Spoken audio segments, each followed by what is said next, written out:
Lorsque le récipient fut plein, elle dit à son fils, avance-moi encore un récipient. Mais il lui répondit, il n'y a plus de récipient. Alors lui s'arrêta. Et alla le rapporter à l'homme de Dieu. Et lui dit, va vendre l'huile et paie ta dette, et tu vivras, toi et tes fils, de ce qui restera. Amen. Alléluia. Alléluia. Depuis le début de ce mois, nous sommes en train de voir l'onction divine. Amen. Et nous avons vu que cette femme, le prophète, a une situation difficile, une situation compliquée, une situation qui a l'air de se confondre à l'esclavage.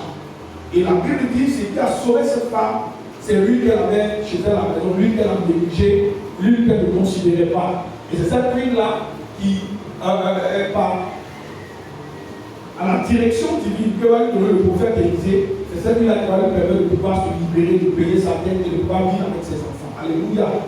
L'une des choses que nous devons comprendre dans ce passage, dans cette parole, c'est que la Bible dit, lorsque Élisée parle à cette femme, elle lui demande qu'est-ce que tu as chez toi. Elle dit que je n'ai qu'un vase, je n'ai qu'un flacon d'huile. Chacun de nous, en tant que chrétien, nous avons en nous quelque chose d'important. Alléluia. Le chrétien a envie ce qu'on appelle le Saint-Esprit. Le chrétien a envie, à partir du moment où tu te donnes au Seigneur, à partir du moment où tu te convertis, où tu donnes ta vie à Jésus, automatiquement l'Esprit de Dieu vient habiter en toi. Amen. Le Saint-Esprit vient s'établir dans ta vie. Et maintenant, il à toi de pouvoir l'utiliser dans ta vie. Il doit permettre à l'Esprit de Dieu de pouvoir se mouvoir, de pouvoir agir puissamment. C'est là maintenant qu'on parle de l'onction. Et quand le Saint-Esprit vient dans ta vie, ça peut être qu'il peut t'utiliser dans plusieurs domaines. Que ce soit dans le domaine des guérisons, que ce soit dans le domaine des miracles, que ce soit dans d'autres domaines. Il peut même t'utiliser dans le domaine, même comme on l'a vu la dernière fois, la couture, la coiffure, la musique, dans plusieurs domaines. Le Seigneur nous donne l'onction à travers par rapport à cela. Amen. Amen. Et bien, mes frères et sœurs, le vrai problème des chrétiens, c'est que une chose est bonne d'avoir l'onction, mais une chose est bonne de la conserver et de grandir avec cela. Alléluia. La Bible dit, et il dit à cette femme, va. Vends le reste, va, vends. Ce que tu vas avoir, il faut faire quoi avec ça? Ce que je suis allé, tu fais quoi? Quand tu vas vendre, ce que tu vas avoir, tu fais quoi avec ça? Tu payes ta dette. Le reste, tu baisses le regard. Le reste, tu fais quoi avec ça? Tu vis avec ça. Alléluia. C'est que le reste, tu conserves ça, tu vis avec ça.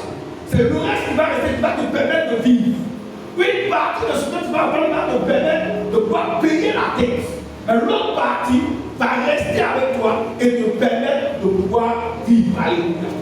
L'une des choses importantes que nous devons comprendre par rapport à l'onction, c'est que c'est vrai, nous pouvons avoir l'onction. Comme on l'a vu le dimanche passé, nous pouvons avoir la possibilité, comme Dieu nous l'a montré, de pouvoir déclencher l'onction dans notre vie, de pouvoir activer l'onction dans notre vie. Mais il est important que le chrétien sache comment grandir dans l'onction et comment conserver l'onction. Alléluia. Comment grandir dans l'onction et comment conserver l'onction. Et aujourd'hui, dans le texte se passe là, grandir et conserver l'onction de Dieu dans sa vie. Alléluia. Grandir et conserver l'onction de Dieu dans sa vie. Regardez, Élisée ne lui dit pas, il faut verser le reste. Élisée ne lui dit pas, le reste là, faut jeter. Mais lui dit que le reste là, reste avec toi. C'est avec ça que tu vas vivre. Alléluia. C'est ce que tu vas vivre, c'est ce qui va te permettre de vivre, toi et tes enfants. Mais comprenez une chose, et c'est l'onction qui est en nous qui nous fait vivre. Si tu es chrétien et que tu es vide, si tu es chrétien et que Satan a pu te vider de l'onction de toi, tu ne vivras plus. C'est-à-dire que tu vas venir à l'église comme une formalité. Tu vas faire les choses comme une formalité. Mais en réalité, tu sors devant le voir que tu es vide. Alléluia.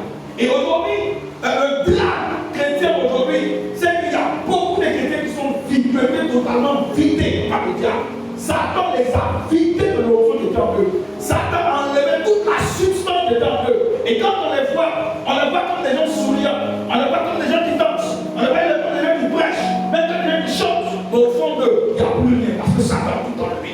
Aujourd'hui, beaucoup de personnes servent Dieu, non pas avec l'onction qui est en eux, mais avec simplement l'expérience qu'ils ont. Alléluia. C'est comme l'image de ce ventilateur. Même quand le débranche, il continue de tourner. Jusqu'à un moment donné, il s'arrête. Et aujourd'hui, beaucoup continuent de tourner. Oh, ils ont été débranchés. Ils ont déjà été vidés par Satan. C'est tout à fait la même. Quand on a l'onction de Dieu, quand on a réussi à activer l'onction de Dieu en nous, il est important de pouvoir grandir avec cela. Parce que tout ce qui n'est grandi pas, fait quoi? Fait quoi? s'éteint. Et aujourd'hui, l'onction, ça a été dans la vie de beaucoup de chrétiens. L'onction, le Saint-Esprit lui-même, ça a été. La Bible dit, la Paul disait, n'éteignez pas l'Esprit de Dieu. Mais aujourd'hui, le Saint-Esprit, ça a été dans la vie de beaucoup de personnes. Vous savez qu'aujourd'hui, beaucoup de chrétiens ont des vies médiocres parce que tout simplement, l'Esprit de Dieu a été éteint. C'est pour cela, bien aimé, il est important d'avoir l'onction. Il est important même d'activer l'onction dans sa vie. Mais il est important de grandir et de conserver l'onction qui est dans sa vie. Alléluia. Si tu n'arrives pas à grandir avec l'onction qui est en toi, si tu n'arrives pas véritablement à le conserver, tu ne pourras pas.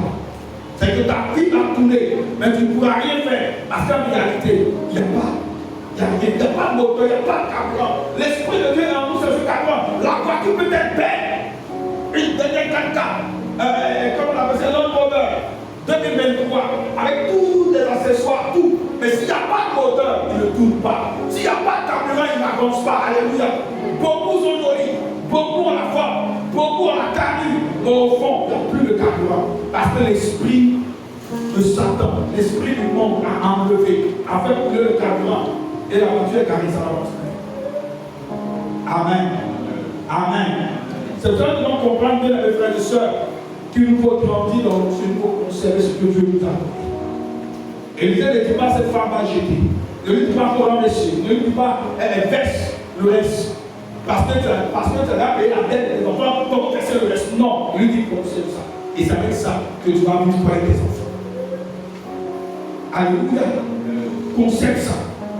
Parce que si elle avait versé, c'est vrai, tu vas avoir tes enfants chez toi à la maison, vous allez manger quoi? Vous allez dire comment? Vous serez encore obligé de faire quoi? De vous endetter encore.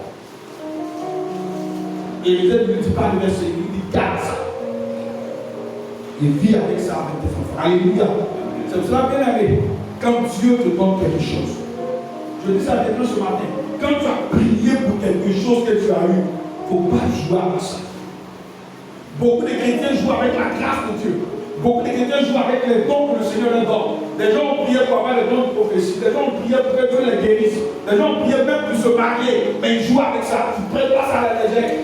Des gens qui ont jeté, prié pour que Dieu leur donne un mari. La jeté pour que Dieu donne une femme. Mais quand il a eu là, il s'est dit que c'est rien acquis. Même avec ça, rien n'est acquis.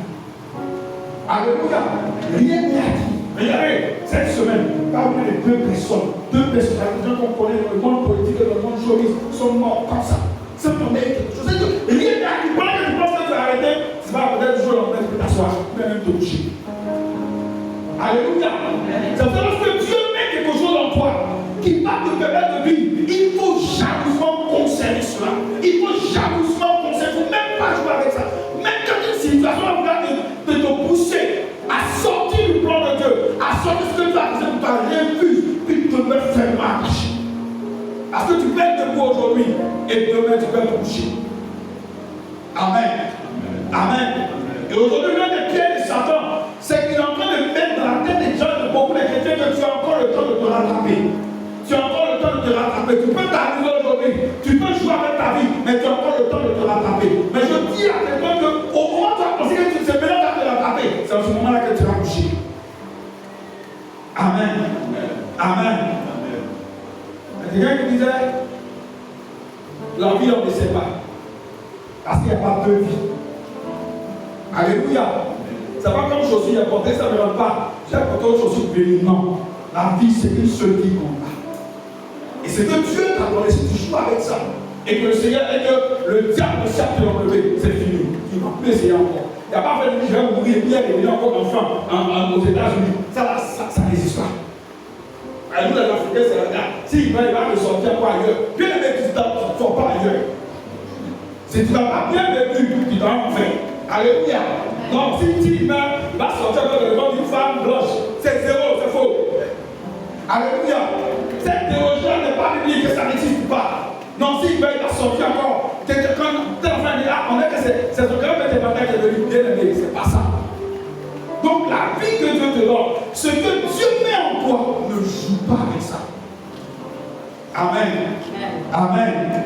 Il faut conserver. Élisée dit clairement à cette femme, il lui dit quelque chose d'important. Et il lui dit quoi? Il lui dit tout simplement qu'elle alla le rapporter à l'homme de Dieu et il dit, va prendre une paye ta dette et tu vivras après tes enfants de ce qui restera. c'est qu'il va rester. C'est qu'il va rester, tu vas vivre cela avec toi et tes enfants. Bien aimé, je veux déclarer ce matin que tu vis. Que tu vives ce que Dieu a mis en toi. Alléluia. Que tu vives ce que Dieu a mis en toi. Alléluia. Amen. Grandis et conserver l'onction de sa vie. Grandis et conserver l'onction de sa vie. L'une des premières choses qui nous permet de grandir et de conserver l'onction, frères et sœurs, c'est se repentir dès que nous péchons. On a vu le dimanche passé que l'une des choses qui déclenche l'onction, l'une des choses qui active l'onction de notre vie, c'est la sanctification, la vie de sanctification. Mais nous sommes encore sur cette terre des hommes. Et il peut arriver que tu pêches, il peut arriver que tu tombes. Mais il est important pour toi, si tu veux conserver l'onction qui est en toi, que dès que tu tombes, dès que tu pêches, que tu aies la capacité de te repentir et de te relever. Alléluia. Parce qu'aujourd'hui, le diable maintient beaucoup d'enfants de Dieu dans la culpabilité. Aujourd'hui, beaucoup d'enfants de Dieu ont perdu le potentiel que Dieu avait mis en eux. Ils ont perdu la grâce que Dieu avait mis sur leur vie. Ils ont même perdu l'onction qui reste parce qu'ils vivent dans la culpabilité. Parce que quelque part, Satan les a poussés à tomber dans un péché, les a poussés à tomber dans une situation. Et aujourd'hui, beaucoup ont honte de confesser, beaucoup ont honte d'en parler. Et ça fait qu'aujourd'hui, mes frères et sœurs, l'Esprit de Dieu a été éteint dans la vie. La grâce de Dieu a été éteinte dans la vie. L'onction a été éteinte dans la vie. Parce que tout simplement, ils ont honte de confesser. Et c'est que si je confesse, ils vont me juger. Si j'en parle à telle personne, ils vont savoir ce que je fais. Peut-être que moi, que le gars estimait, s'il dit ça comme ça, peut-être que le pasteur sera découragé. Mais le pasteur n'est pas mort pour toi à la croix. Alléluia. Le pasteur n'est pas mort pour toi à la croix. Tu peux peut-être avoir honte de nous, honte même de ton pasteur. Mais je veux te dire une chose, tant que tu ne confesseras pas, tant que tu n'abandonneras pas, tu ne sortiras pas de ce péché, il sera difficile pour toi que l'onction que Dieu a mis en toi puisse grandir et te faire du bien. Amen. Amen. Lisons ensemble Psaume 103, le verset 8. Et puis notre version de prendre Proverbe 103, le verset 12. Psaume 103, le verset 8.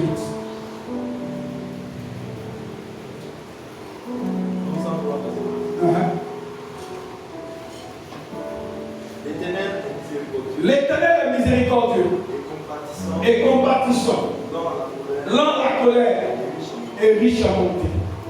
Continue. Il ne conteste pas sans cesse. Il ne conteste pas sans cesse. Il ne garde pas sa colère. Il ne garde pas sa colère pour toujours. Il ne nous traite pas selon nos péchés. Il ne nous traite pas selon nos péchés. Il ne nous punit pas selon nos iniquités. Mais autant les cieux sont élevés au-dessus de la terre, autant sa bonté est grande pour ceux qui le craignent. Alléluia. Frères et sœurs, le diable te fait croire que Dieu ne peut pas te pardonner. Satan te fait croire que ce que tu as commis, c'est trop grave, Dieu ne peut pas te pardonner. Mais la parole de Dieu te dit ce matin que autant les cieux sont élevés au-dessus de la terre, autant la bonté de Dieu est élevée. Alléluia. Alléluia. Il faut que tu sortes de la culpabilité. Il faut que tu sortes de cette situation. Parce que tant que tu ne confesses pas, le diable te maintient avec cela. Et il est là toujours. Quand tu viens prier, pour demander l'onction, il vient. Quoi comme ça. C'est que tu as fait hier. Tu as demandé encore l'onction de Dieu comme ça. Alléluia. Il arrive même que certains, pendant qu'ils sont en train de prier fortement, le diable ramène l'image de leur péché dans les yeux. Ça fait que d'autres se taisent, ils ne peuvent plus parler. Parce que le diable sait comment il est métier. Mais je veux te dire ce matin, et je veux t'annoncer que le Seigneur te libère ce matin. Le Seigneur te libère ce matin. La bonté de Dieu est grande. Je l'ai expliqué ici pendant la Pâque. Je dis que le Seigneur est mort à la croix, pas les bras croisés. Il est mort à la croix, les bras ouverts. Alléluia. Tout ce nom te dit, mon fils et ma fille, je te reçois. Je t'accueille. De là où tu viens, je te reçois. Alléluia. Mais ne laissons pas Satan. Si tu sais que tu as commis quelque chose, tu sais que tu as fait quelque chose qui n'est pas bon, il est important de venir devant le Seigneur, de confesser cela, bien aimé, de ne pas rester dans cet état. Parce que quand tu es dans cet état, c'est que tu as mis en toi ne pourra pas grandir et tu ne pourras pas garder cela. Amen. Tu veux conserver l'onction, tu veux grandir dans l'onction. Il faut que tu aies cette force de te repentir. Mais mes frères et sœurs, la Bible dit quand le prophète Nathan arrive chez David, sur le roi David. Et il commence à lui parler. Il lui dit, voici, il y a un homme qui avait beaucoup de choses, maintenant il allait prendre pour petit de la personne. David était fâché, il dit, qui a fait ça? David dit, c'est quoi? La Bible dit, David s'est repenti. Alléluia. Le roi dit, Nathan, va t'es qui me parler? Alléluia. Le roi dit, Nathan, moi je suis le roi, t'es qui me parler? Mais la Bible dit, David s'est repenti. C'est pour cela que tu appelles David l'homme selon mon cœur.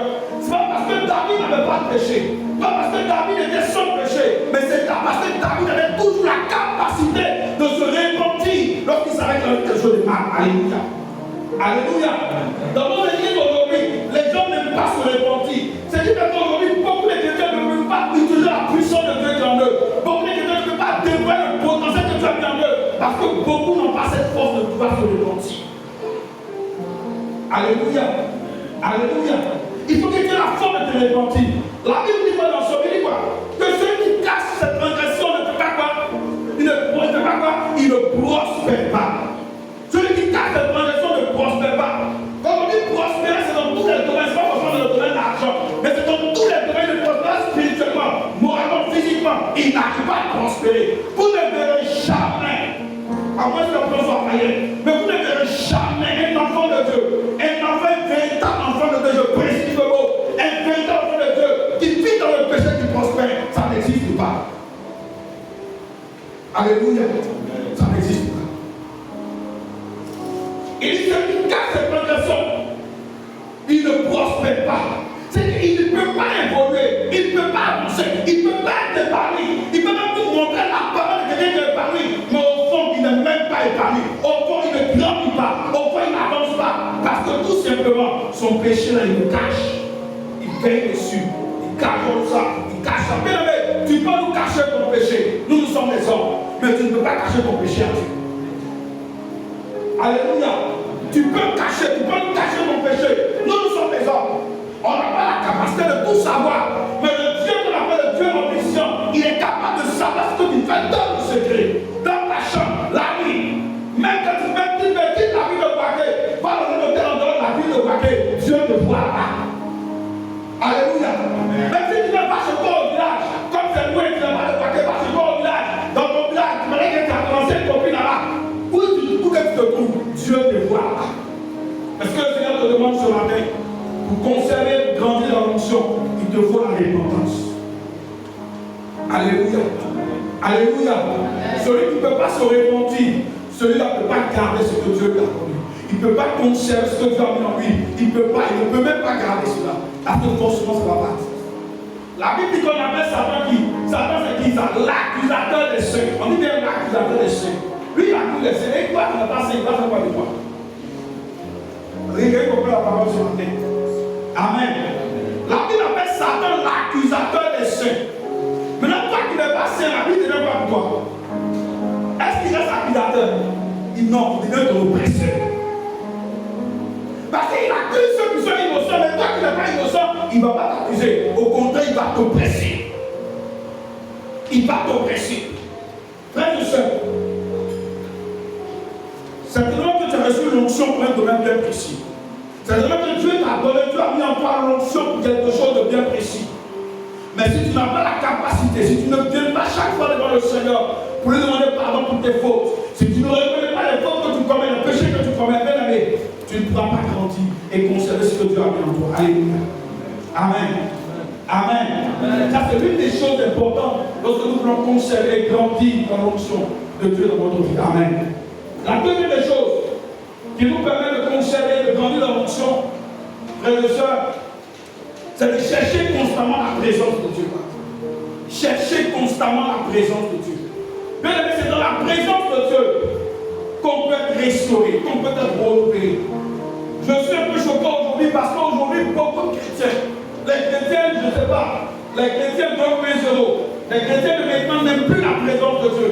Si on dit que peut-être que ce soir, nous nous retrouvons pour un temps de nourriture, un temps d'agapé, on sera nombreux à venir. Mais si on se retrouve ce soir pour un temps d'enseignement de prière, les gens ne viendront pas. Aujourd'hui, les gens n'aiment plus la présence de Dieu. Beaucoup de chrétiens n'aiment plus la présence du Seigneur. Beaucoup de chrétiens n'aiment plus là où on parle de Dieu, là où on adore le Seigneur. C'est que même quand tu es dans l'église et que tu es jeune, quand tu commences à te conserver plus marié, pasteur, comment a-t-il malédiction? Quand un jeune garçon se conserve bien, on dit ah, c'est un bastard. Alléluia. On n'a pas besoin de se conserver pour devenir pasteur. Alléluia. Il faut que tu comprennes cela. On ne se conserve pas pour devenir pasteur. On se conserve parce que Jésus a fait un sacrifice grand à toi. Alléluia. On ne se conserve pas. C'est qu'on ne cherche pas la présence de Dieu. Parce que véritablement, je veux devenir pasteur. Non. Véritablement, on se dort. On cherche la présence de Dieu. Parce que cette présence va nous faire du bien. Alléluia. Amen. Je prends un exemple. Nous tous ici, bon, la plupart d'entre nous, on a connu, beaucoup ont connu la première relation amoureuse. Quand ça commence au début, vous pouvez être au téléphone toute la nuit. Souvent même tu ne vas pas à 4 h du matin, tu es tout à fait imposé. Alléluia. C'est là que tu dis non, raccroche, non, toi faut raccrocher. Non, raccroche, non, toi faut raccrocher. Raccroche, non, toi faut raccrocher. Non, toi faut raccrocher d'abord. Raccroche, on fait ça. Tout le monde. Les gens.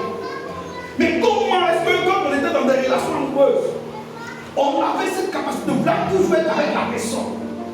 Mais pourquoi est-ce qu'aujourd'hui on devient chrétien? Et ce qui va nous faire évoluer là, on ne veut pas aller vers ça. Alléluia. Amen. Amen. Or, quand tu l'as dit le dimanche passé, nous sommes dans une relation amoureuse avec notre Père. Alléluia.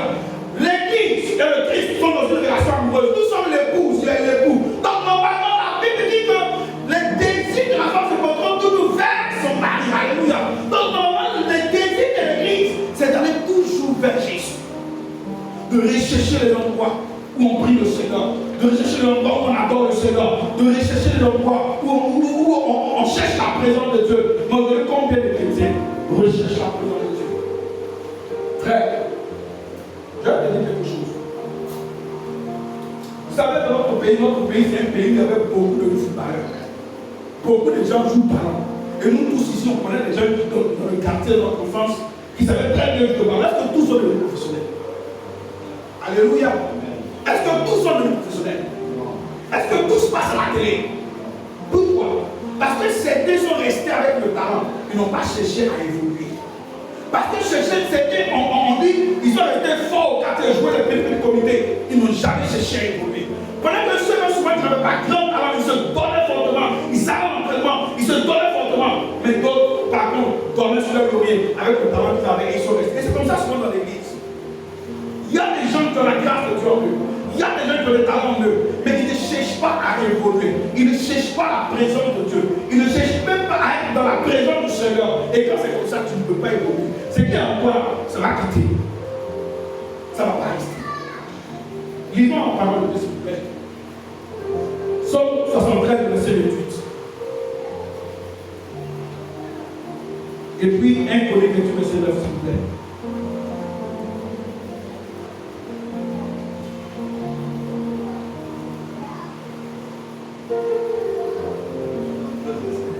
Psaume 73, verset 28.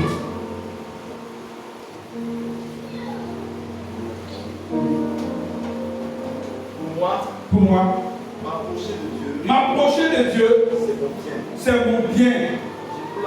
Je place mon refuge dans le Seigneur, l'Éternel, afin de raconter tous tes œuvres. Alléluia. Il dit, en fait, moi, chercher le Seigneur, c'est mon bien.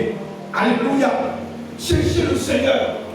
Frères et sœurs, cherchons Dieu, cherchons constamment la présence de Dieu. Dans le jeûne, dans la prière, cherchons, aimons la prière, aimons la méditation, aimons le jeûne. Alléluia. Aimons la prière. Cherchons Dieu. Là où on est arrivé là, cherchons le Seigneur. Je vous le dis, en tant qu'une voix prophétique, cherchons le Seigneur, parce que les temps sont mauvais. Cherchons le Seigneur, parce que les temps qui s'avancent ne sont pas bons. Cherchons le Seigneur. Alléluia. Cherchons le Seigneur. Je vous répète, cherchons le Seigneur. Quand c'est fait l'année pour l'année 2024, cherchons le Seigneur. Parce que les temps qui ne sont pas les temps qui sont bons. Cherchons le Seigneur. J'ai dit cette vie de Alléluia. Cherchons le Seigneur. Cherche le Seigneur dans le jeûne de la prière. Où tu es là, arrange-toi à mettre ta vie en ordre. Arrange-toi à mettre ta vie en ordre. Cherchons le Seigneur. Il dit quoi? Chercher le Seigneur, c'est mon bien. David me disait, donc David, c'est pas quelqu'un qui était super, mais c'est simplement quelqu'un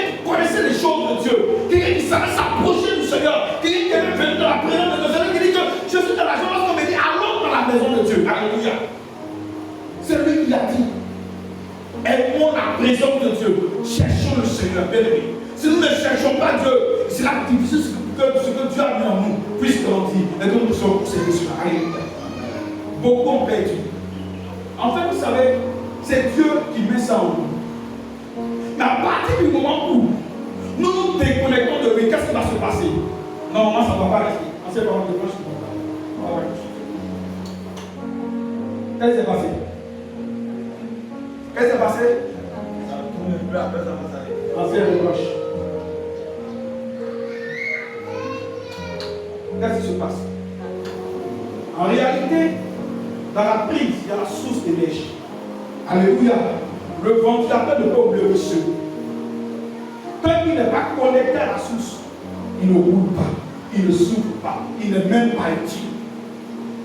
Aujourd'hui, beaucoup pensent qu'ils peuvent vivre sans Dieu. Beaucoup pensent qu'ils peuvent s'éloigner de Dieu, puis percer. Ils peuvent s'éloigner de Dieu, puis avancer. Tu ne peux pas. Tu peux être, tu vas faire un semblant. Mais bien aimé, forcément, la source là, tu as été déconnecté, ça n'avancera pas. Alléluia. Le Saint-Esprit dit, cherchez Dieu, c'est mon bien. Alléluia. On va dire ensemble, de 1 Corinthiens 28, verset 9. 1 Corinthiens 28, verset 9.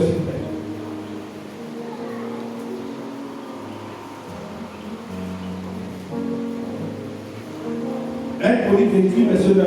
Quelqu'un a pris ce plaît? 1, 28. Allons-y. Et toi, Salomon, mon fils, connais le Dieu de ton père. Connais le Dieu de ton père. Et serve avec un cœur parfait. Et serve avec un cœur parfait. Et un cerveau bien disposé. Et un cerveau bien disposé. Car le Seigneur sonde tous les cœurs. Et connaît toutes les imaginations. Et connaît toutes les imaginations. Des pensées. Si tu le cherches, il te fera trouver par toi. Mais si tu l'abandonnes, il te rejettera pour toujours. Amen. Il dit, si tu le cherches, il te laissera trouver par toi. Bien aimé, le Seigneur est prêt à se laisser trouver par nous. Le Seigneur est prêt à se laisser trouver par cette génération. Mais comme nous le cherchons réellement, alléluia. Lèvons-nous et cherchons le Seigneur.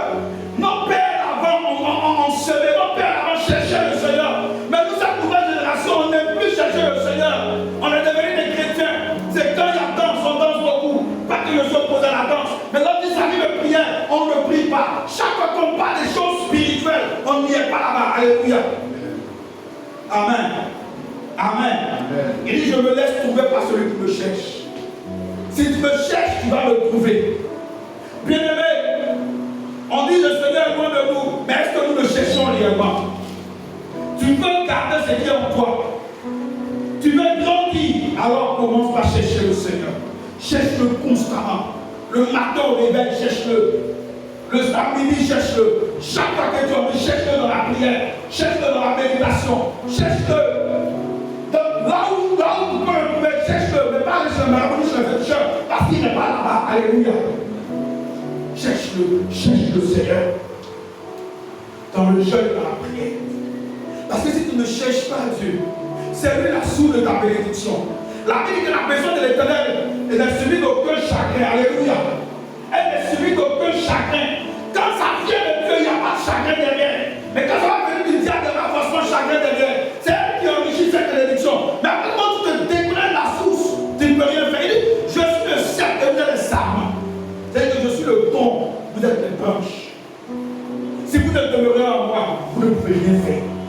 Aujourd'hui, beaucoup de chrétiens pensent pouvoir évoluer en dehors de Dieu, pensent pouvoir avancer en dehors de Dieu, mais tu vas faire semblant d'évolution, un semblant d'épanouissement, mais à la fin, tu vas savoir forcément que tu as été déconnecté de ta source, à moins que tu ne sois pas chrétien.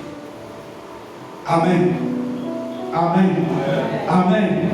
Cherchons le Seigneur. Quand tu me dis, cherchons le Seigneur. Vous pouvez le toucher à l'épaule, cherchons le Seigneur. Cherchons le Seigneur. Alléluia. Amen. Troisième des choses, pour conserver et grandir dans l'onction, c'est avoir une vie de louange et d'adoration. Alléluia. Une vie de louange et d'adoration. Une vie de louange et d'adoration. Vous savez, quand on parle d'une vie de louange, on on parle d'une personne qui, même lorsque ça ne va pas, a la capacité de dire à son Dieu qu'il est bon et puissant. Alléluia. Amen. Ce qu'on voit souvent dans nos églises, ça, c'est pas quel mot je dirais ça, c'est pas le louangeur, ça, c'est les danseurs. Alléluia. Parce qu'il y a des gens uniquement que les dimanches, là, ils dansent à l'église. Sinon, le lundi, le mardi, le mercredi, le jeudi, le vendredi, le samedi, ils ne dansent pas. Amen. C'est le dimanche seulement que lui, il danse à l'église. Quand c'est comme ça, toi, tu n'es pas un louangeur. Alléluia. Amen. Tu aimes danser. Mais celui qui a la louange, celui qui a vu de louange, lundi, mardi, mercredi, jeudi, vendredi, samedi, dimanche, il danse toujours son Dieu. Alléluia. Il se réveille au son de la musique, il se couche au son de l'adoration. C'est quelqu'un chaque jour, sa vie est une vie de louange et d'adoration. Alléluia. Qui ne t'arrête pas, même si on l'a réveillé, il est fâché, il continue de célébrer son Dieu. Il y a des gens, quand ils ont des problèmes, ils viennent à l'église, on même louange, ils ne dansent pas, adoration, ils n'adorent pas, ils ne font rien et ils disent qu'ils sont des adorateurs. La Bible dit que l'homme vient, elle est déjà venue, où le Père cherche qui? Il cherche qui? Il cherche qui? Des vrais adorateurs. On n'a pas dit il cherche des adorateurs. On met le mot vrai de pour faire la différence entre les faux et les vrais. Alléluia. Il cherche les vrais adorateurs. Et comme je l'ai dit dans la Bible, cette partie dans Jean chapitre 4, ce n'est pas un homme qui parle, mais c'est Jésus qui est en train de parler. Alléluia. Il dit l'heure vient et elle est venue, où le Père est en train de rechercher, non pas les danseurs, non pas les adorateurs du dimanche, non pas les adorateurs de la veille, mais il cherche des vrais adorateurs, des gens qui ont la capacité, même dans le désert, même dans les difficultés, à savoir toujours élever leur Dieu. Alléluia. Amen. Amen. Amen. Qui savent élever les dieux. Il y a des gens qui dansent seulement le jour dans l'argent. Amen. Le jour il a l'argent, vous devez danser. Il y a des gens qui n'ont pas l'argent, ils sont malades. Par une montre avec dans leur corps. Et quand ils n'ont pas l'argent, ils deviennent nerveux. On va dans ce beaucoup de papas à la maison. Au début du mois, tu peux allumer les lumières sans problème. Mais lorsqu'on arrive à partir du 20 du mois, hé, qui a allumé ici là? Mais c'est vous du 20 du mois. Et c'est parce que mon Père te dit, alléluia. Amen. Il faut qu'une personne qui a la capacité, même quand ça ne va pas, tu loues ton Dieu. Parce que c'est dans l'adoration, c'est dans la louange que le Saint-Esprit descend, que Dieu restaure son peuple. Celui qui n'aime pas la louange, celui qui n'aime pas la louange, ne peut pas vivre des expériences avec le Seigneur.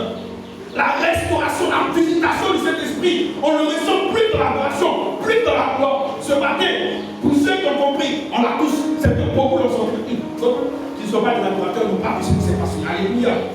Alléluia. N'ont pas vu. En réalité, c'est dans la louange, c'est dans l'adoration que le Saint-Esprit touche les vies. Alléluia. Disons ensemble 2 Rois chapitre 3. 2 Rois 3, verset 15. Et puis 2 Corinthiens, verset 13 à 14.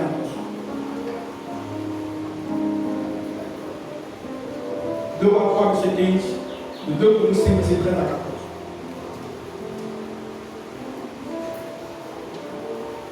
2 Rois 3, verset 15. Et 2 Corinthiens, verset 13 à 14. 2 Rois 3, 15. Maintenant. Amenez-moi un joueur de harpe. Et comme le joueur de harpe jouait, Et comme le joueur de harpe jouait, la main de l'Éternel fut sur Élisée. Et il dit, et non, c'est bon. C'est la Bible dit Élisée quelque part où ils ont besoin d'entendre l'oracle de Dieu, où ils ont besoin d'entendre Dieu parler. Mais la chose qu'Élisée fait, il dit quoi? Envoyez-moi un joueur de harpe. Envoyez-moi un instrumentiste. Envoyez-moi Francky. Envoyez-moi quelqu'un qui va venir jouer. Et la Bible dit quand il arrive, et quand le joueur de harpe arrive, il commence à jouer, automatiquement la main de Dieu est sur Élisée. Alléluia. Élisée se met à prophétiser. Alléluia. Bien-aimés, frères et sœurs, celui qui a une vie d'adoration, bien-aimés, chaque fois qu'il va rentrer dans la présence de son Dieu, chaque fois qu'il sera dans l'adoration, le Seigneur va continuer de le visiter. Alléluia. Le Seigneur va continuer de le visiter. La gloire de Dieu va continuer de se répandre sur lui.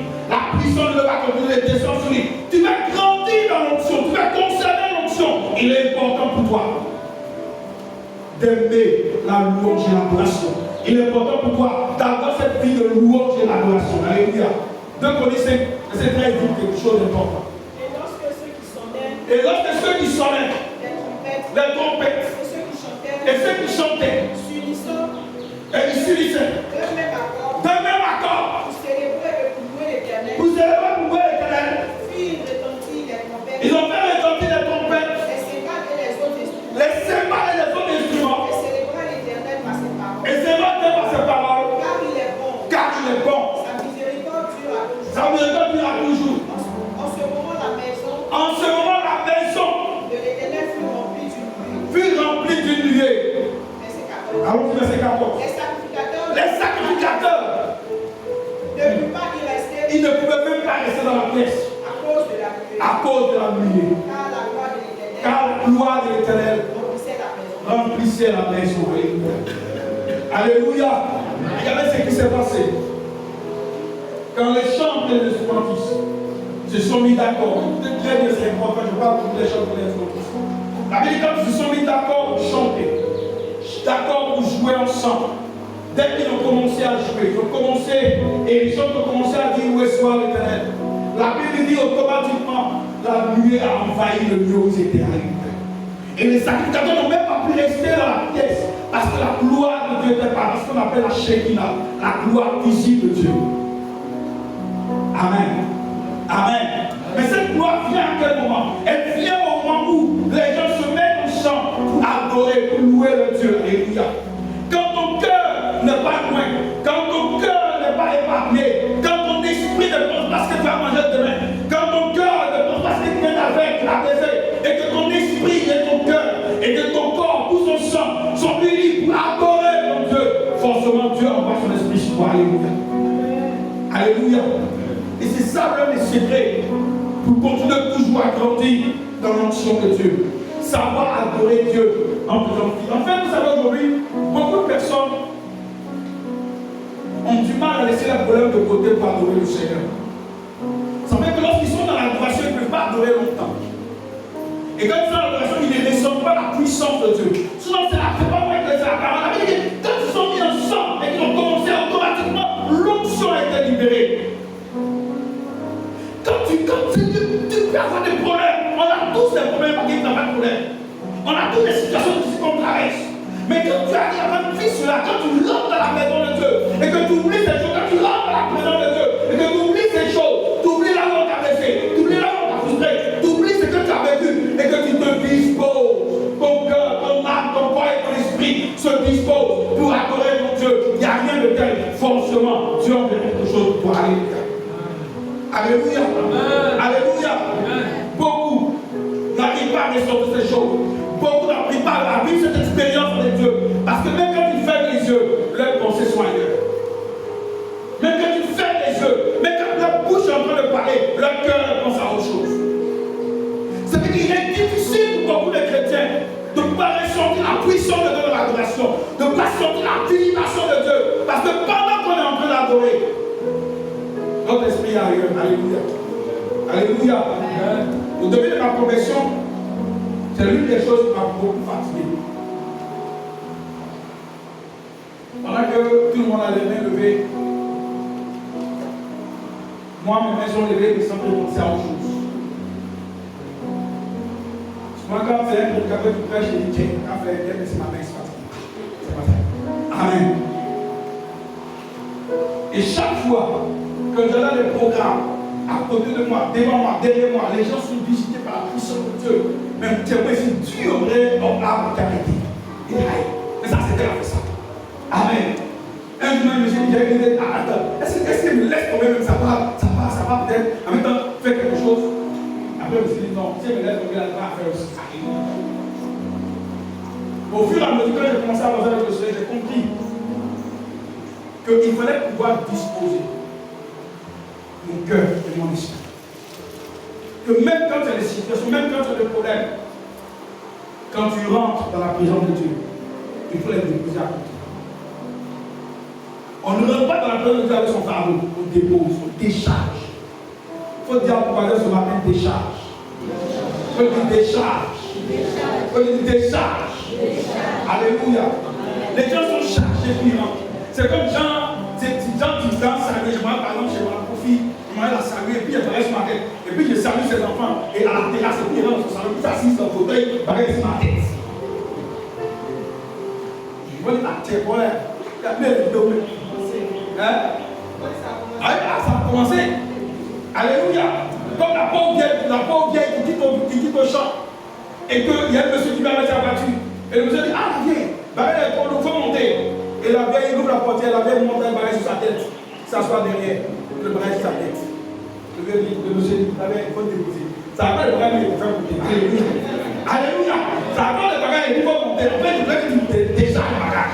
Mais aujourd'hui, beaucoup de personnes rentrent dans la présence de Dieu. Barrage sur la tête, sur les épaules. Ça veut dire qu'ils ont du mal à ressentir Dieu. Ils ont du mal à ressentir l'onction de Dieu quand ils sont dans l'adoration. Je veux que ce matin, bien aimé, quand on aura fini de prêcher, quand on va rentrer dans l'adoration, il faut le décharger. Alléluia. Il faut le décharger. Problème là, ça va pas, c'est pas comme ça va. Problème, on va mourir. Problème est là. Nos enfants vont se marier, ils vont grandir. Problème est là. Alléluia. Mais l'une des choses que j'ai compris cette semaine, pendant que j'étais en train de méditer, dans le livre de Genèse, et qui m'a fait quelque chose, c'est que la Bible dit que lorsque Dieu crée l'homme, il envoie les animaux, il voit comment est-ce que l'homme va nourrir les animaux. Et la Bible dit que c'est l'homme qui a donné le nom à toute la créature. C'est qu'on n'a pas de problème parce que nous, on leur donne le nom problème. Quelqu'un comprend ce que j'ai entendu ce matin? En fait, on appelle la situation un problème parce que c'est nous, on leur donne le nom problème. Ça veut dire quoi?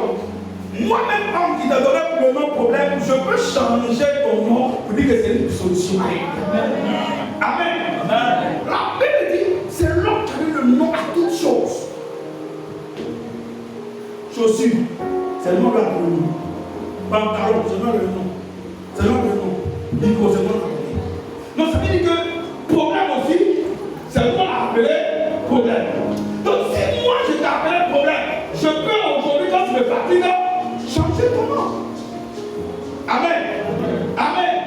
Si j'ai mis mon enfant au monde et que je lui ai donné un nom bizarre et l'autre personne avait un incident sur lui, je vais me lever par l'autre pour dire non, ça va dire mon enfant, je change.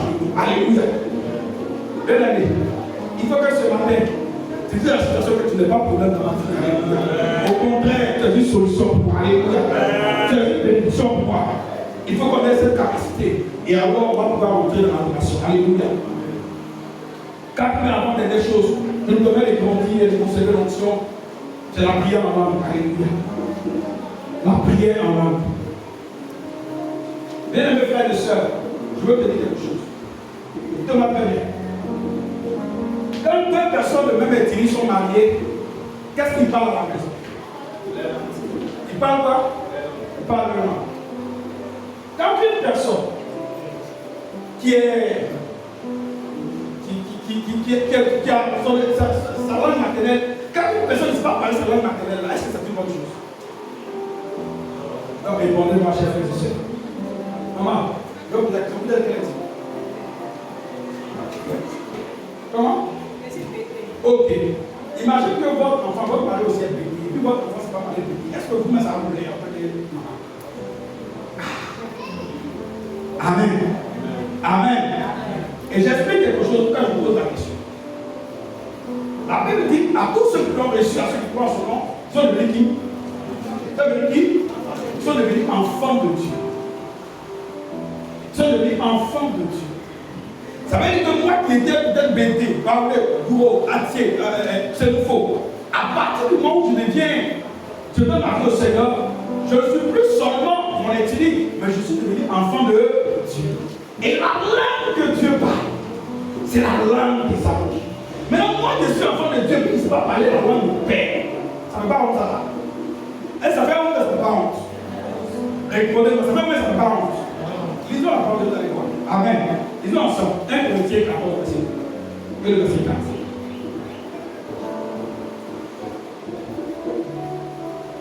Corinthiens 14, verset 2. 1 Corinthiens 14, verset 2.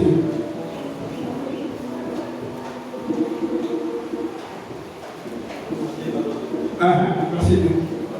En effet, celui qui parle en langue. Écoutez très bien. En effet, celui qui parle en langue ne parle pas aux hommes. Mais à qui? Et quelle autre version? Allons-y. Celui qui parle dans une langue inconnue. Celui qui parle dans une langue inconnue. S'adresse à Dieu. S'adresse à qui? À Dieu. S'adresse à qui? À Dieu. Bon, il y a d'autres versions encore. Les deux versions nous disent. Oui, allons-y, pas avec ça, allons-y. Celui qui parle en des langues inconnues. Celui qui parle en des langues inconnues Ne parle pas aux hommes. Mais à Dieu. Mais à Dieu. Mais à qui? À Dieu. Les trois versions nous disent que quand tu parles en langue, tu parles à qui? Tu parles à qui? Donc répondez-moi maintenant, tu parles à qui? Regarde, tout le monde, tu parles à qui? Donc ce qui veut dire quoi? Que le langage de Dieu c'est quelle langue? C'est quelle langue? C'est de parler en langue. Maintenant quand tu dis que Dieu est ton papa et que tu ne sais pas parler sur les timides, ça me va honte ça là? Ça fait honte, ça me va honte. Bien aimé, la Bible dit celui qui parle en langue ne parle pas aux hommes, mais il parle à Dieu. Donc pourquoi est-ce que beaucoup de chrétiens se sentent gênés quand il s'agit de parler en langue? Amen. Quelqu'un qui se sent gêné quand il s'agit de parler en langue. Il y a des gens qui ont honte. Si c'est pas là, quand on est à l'église, ils parlent. Même les gens à la maison, même au travail, ils se sentent un peu gênés. Mais quand Arafat chante sa chanson, il a mis de ces mots qui sont bizarres. Mais les gens arrivent à répéter. Notre enfant répète ça. Nous-mêmes, les gens, souvent, on est inspirés. On répète les mots. On ne sait pas ce qu'il dit, mais on est fiers de chanter ça. Quand c'est un petit pour lui, quand on a dit peu, on est fiers. Il faut se dire ce concept. On ne sait pas, ça n'a pas de texte, ça n'a pas que. Mais on est fiers de danser. On est fiers de chanter ça. Mais nous-mêmes, notre propre langue, la langue céleste, la langue de notre Dieu, on a honte de parler ça. Bien aimé, il ne faut pas te gêner. Alléluia. Il ne faut pas te gêner. Même que tu sois dans ton bureau, que tu sois à l'école, chaque jour que tu es inspiré, commence à parler en langue. Alléluia. La Bible dit que celui qui parle en langue ne parle pas aux hommes, mais il parle à Dieu. Oh, c'est Dieu lui-même. C'est Dieu qui fait quoi? C'est Dieu qui nous donne son esprit. C'est Dieu qui nous remplit, c'est Dieu qui nous restaure. Alors j'ai besoin de parler directement avec Dieu. Quand tu parles en langue, même Satan ne sait pas ce que tu dis.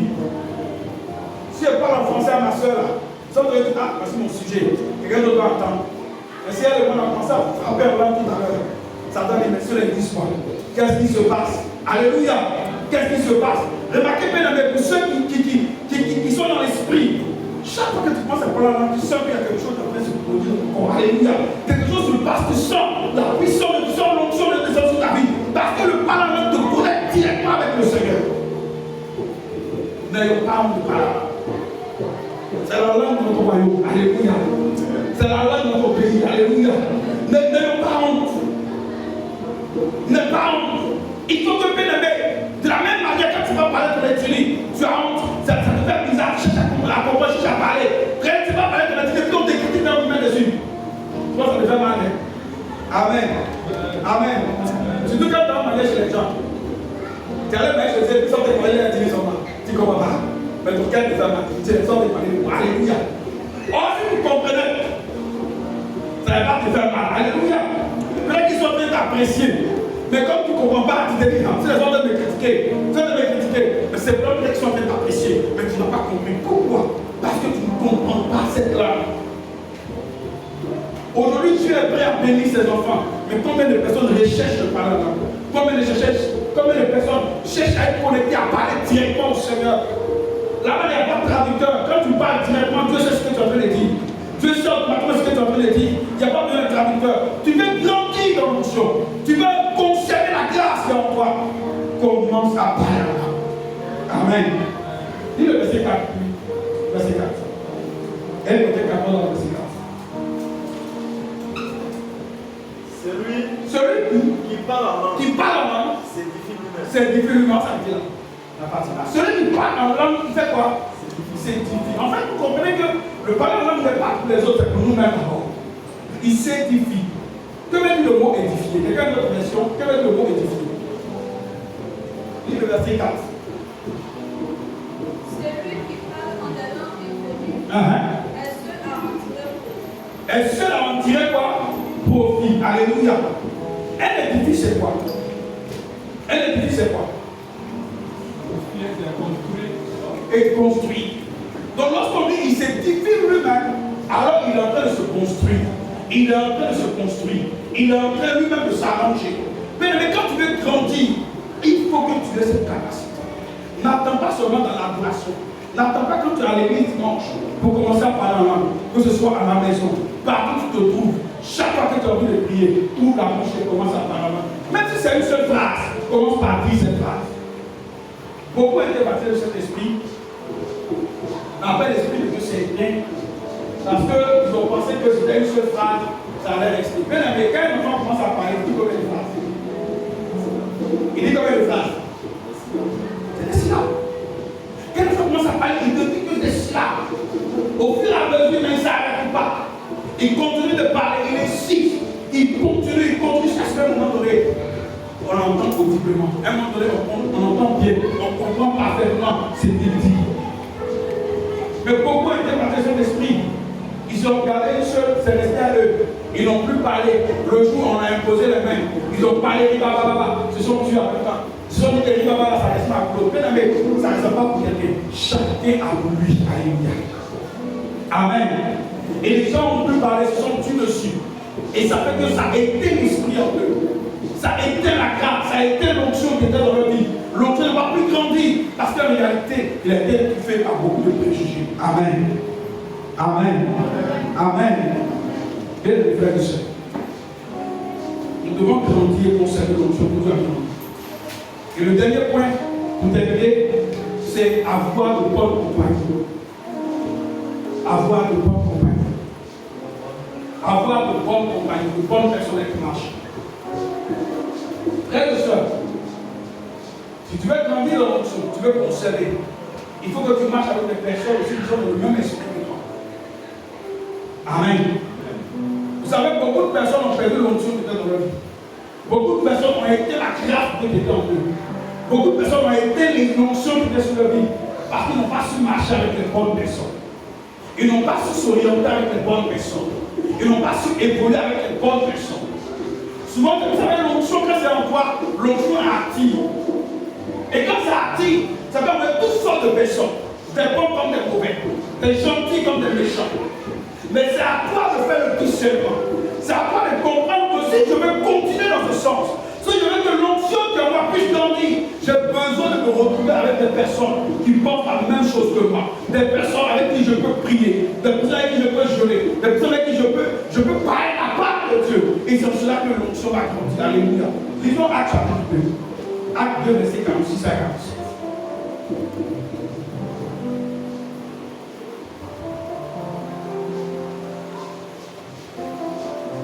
Acte 2. Acte chapitre 2, verset 46 à 47.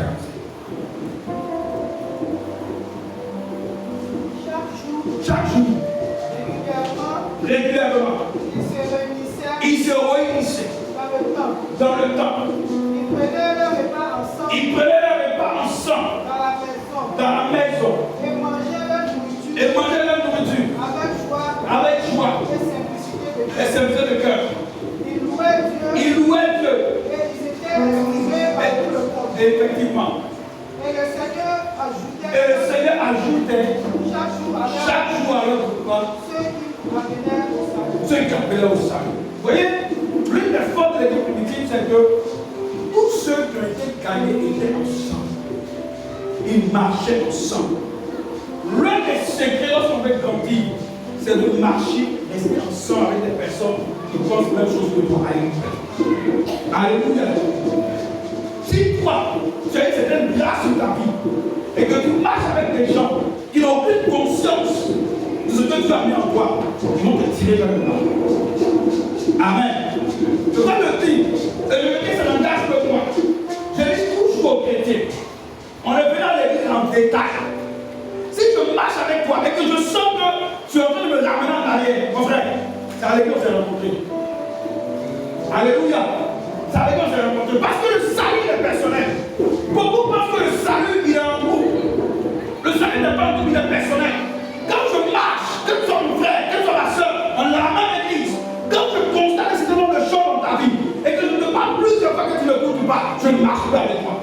Donne-moi de tous les noms, mais je cherche mon salut, je cherche à avancer. Les mauvaises Beaucoup avaient l'onction, mais le diable a envoyé de faux frères, de fausses sœurs dans leur vie. Et ça les a détruits de Dieu. Aujourd'hui, beaucoup ont perdu la grâce de leur vie. Beaucoup ont perdu l'onction. On connaît des gens qui savaient chanter, mais qui n'arrivent pas à chanter. Parce qu'un frère dans l'église chantant est venu, ils ont fini de coucher avec la sœur, et la sœur ne peut plus chanter. Des gens qui étaient bien de frères qui avaient évangélisé, qui étaient serrés dans l'église, les gens tombaient dans des groupes qui ont commencé à se mettre à boire. Ils ne sont plus devenus de bons chrétiens. Bien aimé, la solidarité dans le mal conduit en enfer. La solidarité dans le mal conduit en enfer. Il n'y a pas qu'un train de voir le Seigneur. Non, c'est lui-là qui a fait des et puis j'ai arrêté de louer le Seigneur. Non, c'est lui-là qui a fait et puis j'ai arrêté de chanter. C'est lui-là qui a fait puis j'ai arrêté d'évangéliser. C'est pas ça. Chacun va répondre de ses actes devant le Seigneur. Alléluia. Alléluia. C'est pour cela, moi, si je ne suis pas à l'église,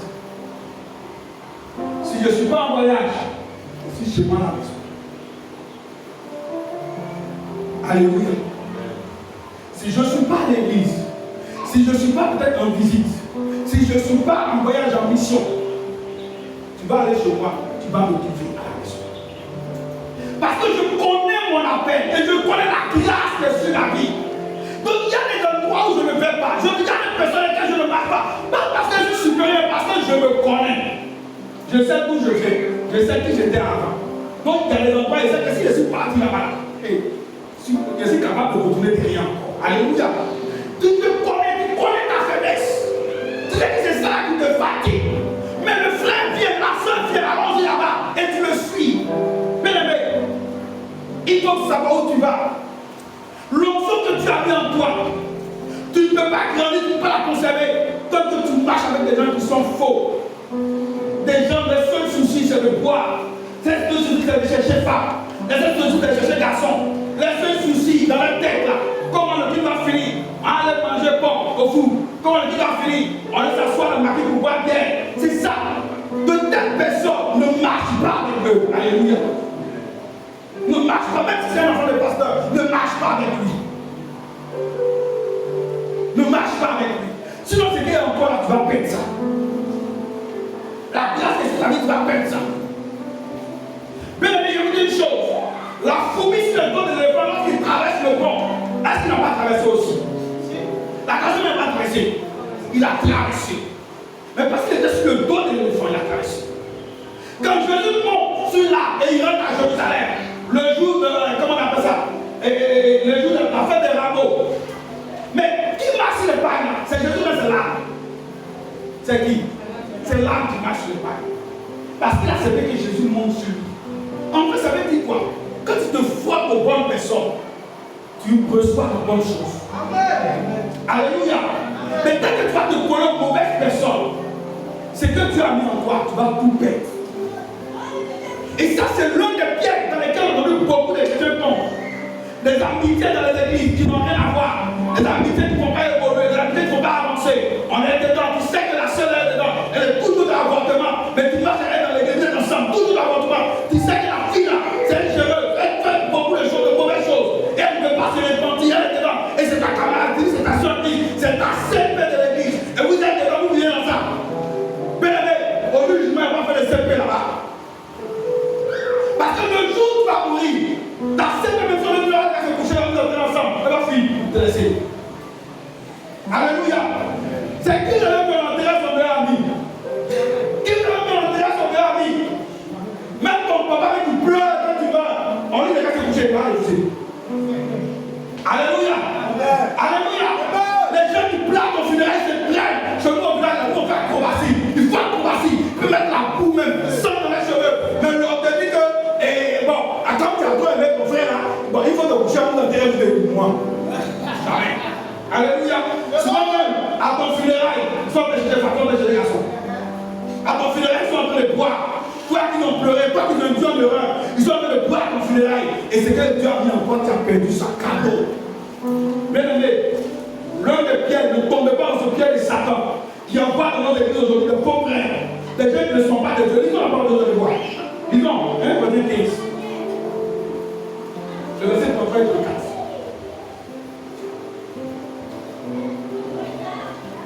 Un mauvais 15, je sais comprendre. Oui, travail en 4 Ne vous y trompez pas. De mauvaise compagnie. De mauvaise compagnie. Corrompre les bonnes mœurs. Revenez à vous-même. Comme il est convenable. Et ne péchez point. Car quelques-uns ne connaissent pas Dieu. Je le dis à votre honte. Alléluia. Il dit car quelques-uns ne connaissent pas Dieu. Il y a des gens qui sont dans l'église mais ils ne connaissent pas Dieu. Il y a des gens qui sont dans l'église mais c'est des faux frères. C'est les infiltrés, les Satan, les envoyés, le diable. Et tu n'as pas le discernement. Tu commences à marcher avec lui. Tu commences à marcher avec elle. Et tout ce que tu as mis en toi, la grâce et l'onction, tu perds cela. Les gens sont dans les groupes. Et quand ils finissent les cultes, ils vont s'asseoir dans le bar, dans le maquis pour boire et pour manger. Ils boivent bien, on prend une petite bière. Ça veut dire quoi? Il faut prendre. C'est pour ça qu'il ne faut pas un péché. Il faut prendre le chiffre. C'est 2% d'alcool. Après, il dit non. Il faut prendre la fille. C'est 6%. Non, après, non, il faut prendre 66. C'est pas encore beaucoup. Là, il faut prendre une grosse bière. C'est pas encore beaucoup. Mais aujourd'hui, il y a toutes sortes de dérivés de boissons dans lesquels en fait, on met le taux d'alcool petit. Mais en fait, on dit que c'est un mangeant qui l'a petité. Alléluia. Alléluia. Et aujourd'hui, beaucoup de frères, beaucoup de sœurs sont tombés dans des choses comme ça. Des gens ont fait des sorcières dans l'église. Souvent, la personne a été envoyée par le diable venir détruire l'église. Et quand elle est arrivée, la première vie, c'est toi que le pilier de l'église dans la prière. Alors la première attaque à toi et devient ton ami. Vous marchez ensemble, vous liez, vous posez ensemble. Au fur et à mesure, vous pouvez essayer des pensées, des idées mauvaises, des pensées, des idées mauvaises, des pensées, des idées mauvaises. Et à un moment donné, la vie de prière qui permet à l'église de lever, c'est la vie de prière à tombe. Et tu es là. Tu deviens chrétien par formalité. Tu viens à l'église. Tu es content, tu danses aussi. C'est quelque chose que tu ne faisais pas, tu commences à faire. Toi qui ne critiques pas, les autres commencent à critiquer aussi. Toi qui n'es pas dans la rébellion, tu penses encore dans la rébellion. Et tu penses, en fait, beaucoup pensent qu'ils font du mal au pasteur. Mais détrompez-vous, l'église n'appartient pas au pasteur, c'est l'église de Jésus-Christ. Alléluia. Les gens pensent qu'en faisant ces choses, en fait, c'est les pasteurs qui sont un peu les blessés. Mais détrompez-vous, vous ne blessez pas les pasteurs. C'est l'église de Jésus. La Bible dit pas, Jésus dit à Pierre que c'est l'église, cette église, je bâtirai mon église, c'est Pierre. Et même le séjour des morts, je bâtirai mon église, pas l'église de Pierre, mais l'église de Jésus-Christ. Donc si tu restes là, dans ces groupes, tu ne te permets pas d'aller quelque part. Dans ces groupes, tu ne veux pas avancer. Au contraire, dans le péché, vous vous fortifiez dans le péché. Quand tu vas seul dans l'église, vous allez regarder, mon frère, laisse-moi ça. Non, ça c'est pour moi. Non, laisse-moi ça. Vous ne pas la fraîcheur dans l'église. Les autres ne sont pas là, c'est les frères dans l'église. Restez là. Jésus les vient. Jésus les vient. Jésus les vient. Beaucoup ont perdu. Et je vous dis, c'est une ruse de Satan aujourd'hui. Une ruse de Satan. On m'a dit, mais moi je connais le frère là, je connais la soeur là. Elle a les gars, mais elle chante à l'église. Mais quand elle chante, même l'onction descend. Moi je la connais. Elle connaît son gars. Bien aimé, si c'est ça que tu regardes, tu vas sortir du plan de Dieu. Et le diable te détruit. Aujourd'hui, vous connaissez cette jeune soeur que j'ai connue quand je t'entends commencer à l'église. J'étais encore jeune, encore dans la jeunesse. Je ne sais pas que c'est Dieu, mais j'étais encore dans la jeunesse. Cette jeune soeur qui menait une bonne vie dans l'église, dans le groupe d'intercession. Cette soeur pieuse qui aimait le Seigneur. Il y a une soeur, une forte soeur m'a venue dans l'église. Une soeur qui était comme une kisa de ce Chouda Gadi. Elle a venu à l'église, elle a commencé à mettre des idées dans la tête de la soeur. La soeur a succombé à ça. Et la soeur, le premier homme que la soeur va connaître, il va lui donner le sida. Bien aimé, je vous ai dit que le diable ne pousse plus l'homme dans les rêves. Ça c'était avant, c'est le nouveau chrétien là. Aujourd'hui, Satan a changé de stratégie. Au fur et à mesure que le monde évolue, Satan s'est entraîné. Il est en train de dire, comment on appelle ça? Il est en train de tropicaliser ses stratégies. Quand l'église, ça tout aussi change. Et il a compris aujourd'hui, c'est les amitiés bizarres. Même que ce soit dans le monde même des pasteurs, on te fait rentrer dans ces réseaux où vous t'appelez à divorcer de tous vos femmes et les gens sont dedans. Alléluia. Ou bien c'est dedans, on te dit non, ta femme, tu la faut la garder. Mais prends une femme de ministère. Et puis ça va la femme de ministère qui se promène. C'est une femme dans le programme. Parce qu'elle est claire, bien jolie, skinny, belle forme. C'est elle qu'on peut bien présenter. Pendant que la femme qui gère le prix de son ministère, elle reste à la maison. Aujourd'hui, c'est dans tous les domaines. Vous allez entendre partout de ces réseaux, des réseaux.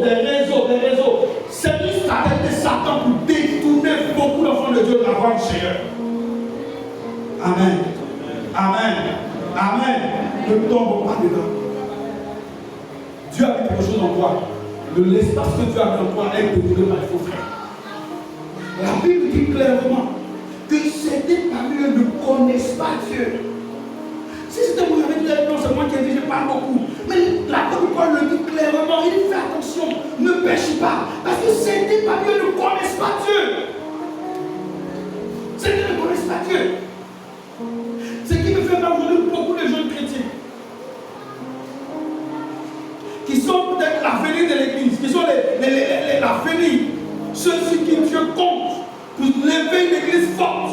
Donc beaucoup de jeunes sont dans des amitiés bizarres.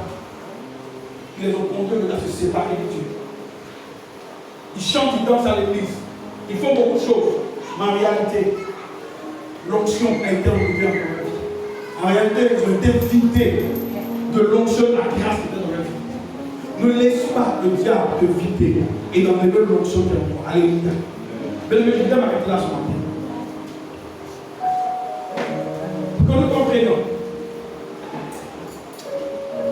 Si nous voulons conserver l'onction, si nous voulons grandir dans l'onction que Dieu a mis en nous, il est important que nous puissions nous répandre tout tel que nous péchons.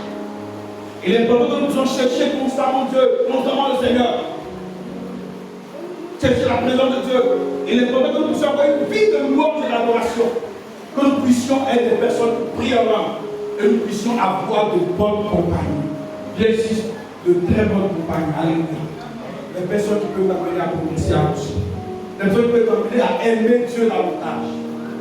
Pas des personnes qui vont te pousser à détester Dieu. On va se prier pour nous pousser.